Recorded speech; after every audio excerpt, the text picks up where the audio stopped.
15वीं तथा 16वीं शताब्दी में सल्तनत। तालिका 1 को फिर से देखें, आप पाएंगे कि तुगलक वंश के बाद 1526 तक दिल्ली तथा आगरा पर सैयद तथा लोधी वंशों का राज्य रहा। तब तक जौनपुर, बंगाल, मालवा, गुजरात, राजस्थान तथा पूरे दक्षिणी भारत में स्वतंत्र शासक उठ खड़े हुए थे। उनकी राजधानियाँ समृद्ध थी और राज्य फल फूल रहे थे। इसी काल में अफगान तथा राजपूतों जैसे नए शासक समूह भी उभरे।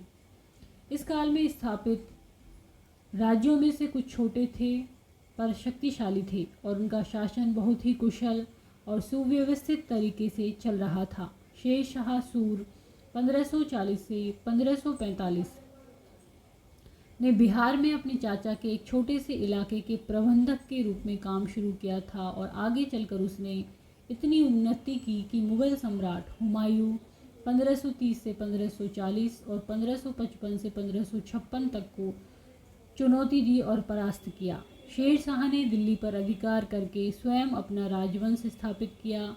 हालांकि सूरी वंश ने केवल 15 वर्ष 1540 से 1555 शासन किया, लेकिन इसके प्रशासन ने अलाउद्दीन खिलजी वाले कई तरीकों को अपनाकर उन्हें भी और भी चुस्त बना दिया।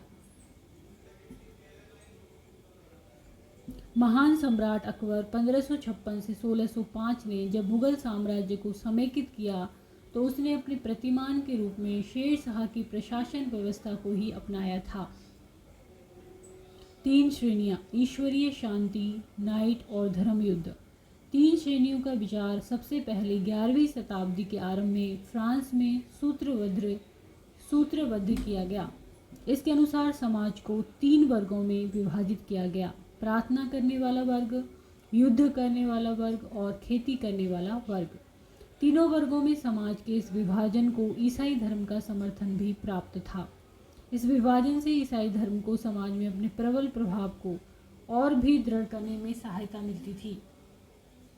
इसी विभाजन से योद्धाओं का एक नया समूह भी उभरा। इन योद्धाओं को नाइट कहा जाता था। ईसाई धर्म एक समूह को संरक्षण देता था और अपनी ईश्वरीय शांति की अवधारणा के प्रसार में इनका उपयोग करता था। नाइटों से अपेक्षा की जाती कि वे धर्म और ईश्वर की सेवा में समर्पित योद्धा रहें। कोशिश यह रहती थी कि इन योद्धाओं को आपसी लड़ाई भिड़ाई से विमुख करके उन मुसलमानों के विरुद्ध युद्ध करने भेज दिया जाए जिन्होंने यरूशलेम शहर पर कब्जा कर रखा था। इस प्रयत्न के परिणाम स्वरूप सैनिक अभियानों की एक श्रृंखला चली जिसे क्रूसेड धर्म युद्ध कहा गया। ईश्वर तथा धर्म की सेवा में किए गए इन अभियानों ने नाइटों की हैसियत पूरी तरह बदल डाली।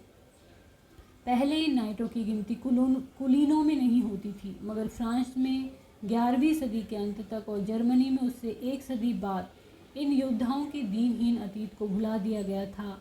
12वीं सदी तक तो कुलीन वर्ग के लोग भी नाइट कहलाना चाहने लगे थे।